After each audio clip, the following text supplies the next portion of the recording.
Good morning friends, welcome back to our channel বলে তনু blogs. আশা করি তোমরা সবাই খুব ভালো আছো, আমিও ভালো আছি। তো চলে এসেছি আবার একটা নতুন ব্লগ নিয়ে। আমি তনুশ্রী, আর আজকে সকালবেলা ঘুম থেকে উঠেই চলে এসেছিলাম ছাদে। আর আজকের কী করা রোদ সেটা তোমরা দেখতেই পাচ্ছ। এখন প্রায় 8টা, সাড়ে 8টা বাজে। তো আমি সকালবেলা উঠেই এই যে জামা প্যান্টগুলো, কালকে অনেকটা জামা প্যান্ট কেচেছি, তো কিছু কিছু শুকায়নি। তো সেগুলোই ভাবলাম যে এখন একটুখানি রোদ খায়নি, যেহেতু কড়া রোদ। আর আমি তো চোখ চাইতেই পাচ্ছি না, এতটা রোদ। আগে আমি সকালবেলা ঘুম থেকে উঠে আসলে করতাম বই পড়তাম, আর এখন সকালবেলা ঘুম থেকে উঠে আমি করছি ভিডিও এডিট। সেই জন্য কিন্তু আমার সকালবেলাটা এত দেরি করে শুরু হচ্ছে। আসলে উঠে যায় অনেকটা আগে, ভিডিও এডিট করেই আগে। আর কারণ হচ্ছে সোনামা তখন ঘুমোয়, আর সারাদিন যদি ব্যস্ততার মধ্যে টাইম না পাই, সেই জন্য কিন্তু আমি আগেই ভিডিওটা এডিট করে নিই। যেগুলো ছাড়ার, আবার কিছু কিছু বাকিও থেকে যায়। সকালবেলা অতটা হয় না সম্ভব, কারণ সোনামা ঘুমাচ্ছে আমার পাশে। ভিডিওগুলো হয়তো সাজিয়ে নিলাম, নিয়ে তারপরে পরে সাউন্ড দিলাম, এরকম করি। আর এইদিকে কিন্তু আমি এই দেখো বাসন টাসনগুলো মেজে নিচ্ছিলাম। আজকে বেশি বাসনও ছিল না, কারণ হচ্ছে কাল রাতে যেহেতু রান্না করিনি, কাল রাতে রান্না ছিল না, দুবেলার করে নিয়েছিলাম, তো রাতে সেটাই খেয়ে নিয়েছি। আর সেই জন্যই। আর এদিকে দেখো, এই যে মাছ আজকে করেছি, মাছের তরকারি, মাছের ঝাল করেছিলাম এটা। আর করেছিলাম গাজর, বিট, পেঁয়াজকালি, আলু সব কিছু ভেজেছিলাম একসাথে। আর ছিল ভাত। আসলে 1 ঘন্টার মধ্যে পুরোটা কমপ্লিট করি, ঠিক আছে। ধরো আমি 8টা, সাড়ে 8টার দিকে রান্না বসে 9:30টার মধ্যে কমপ্লিট করি। তো এই এত তাড়াতাড়ি আর বেশি কিছু করা হচ্ছে সম্ভব হয় না। আর এই খড়িটা হচ্ছে সোনামার হাতে খড়ির সময়। আর আসলে ওটা যে আর যাদের বাড়িতে আর কি পুজো দিয়েছিলাম, ঠাকুরমশাই বলেছিল যে এটা নেবে না। আর সেই জন্য ভেবেছিলাম যে ঠিক আছে, তাহলে পুজোর সাথে সাথে পুজো হয়ে যাবে, তাহলে ওটাও জলে দিয়ে দেবে হয়তো। কিন্তু ওনারা আবার আমাকে দিয়ে গেছে, তো আমি ভাবলাম যে চলো আমিই কিন্তু জলে দিয়ে দেবো। আর সোনামা এদিকে প্রত্যেক দিনের মতন ওর বাবার সাইকেল চড়তেই হবে। দেখতে পাচ্ছ এই যে ওর বাবার সাইকেল চড়ছে।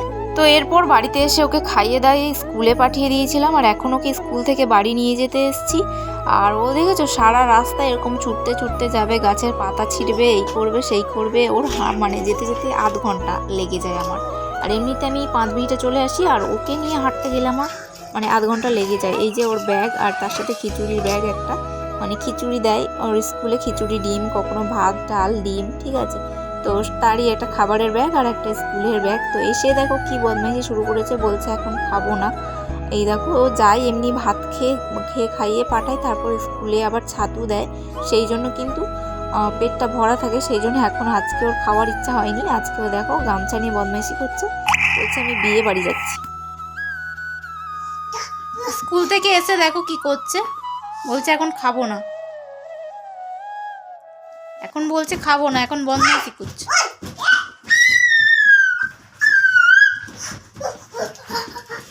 ওমা বাবারে,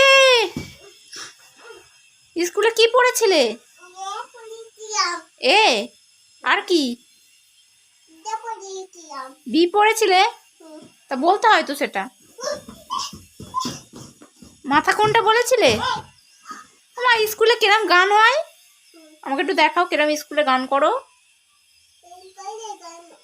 কিরম করে গান করো একটু দেখাও আমাকে, হাত জোড়ো করে।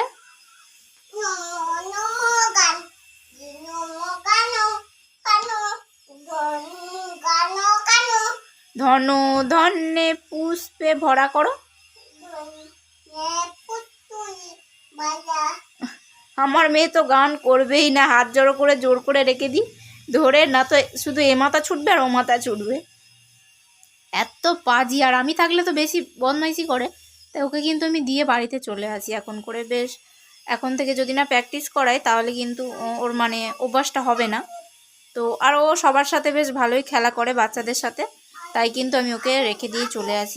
আগের দিন আমাকে ডেলি লাইফস্টাইল উইথ ঝুম্পা একটা চ্যানেল থেকে আমাকে একটা কমেন্ট করা হয়েছিল, নোটিফিকেশান পেয়ে চলে এসেছি দিদিভাই, লাইক দিয়ে শুরু করলাম আমি প্রথম। তো হ্যাঁ, তোমাদের এরকম ছোট ছোট কমেন্ট পড়তে আমার কিন্তু খুবই ভালো লাগে। যারা যারা আমাকে সাপোর্ট করছো, প্লিজ আমার সাথে থেকো, পাশে থেকো। আর এরকম সুন্দর সুন্দর কমেন্ট করতে থাকো। একটা দুটো কমেন্ট পেলে আমারও কিন্তু খুব ভালো লাগে। আর তোমরা যারা যারা কমেন্ট করবে তাদের নাম কিন্তু আমি বলবো ঠিক এভাবেই। তো চলো আজকের ভিডিওটা এখানেই শেষ করে দিচ্ছি। তোমাদের যদি ভালো লেগে থাকে please like, comment, share and subscribe করে আমার সাথে থেকো, পাশে থেকো। সবাই সুস্থ থেকো, ভালো থেকো।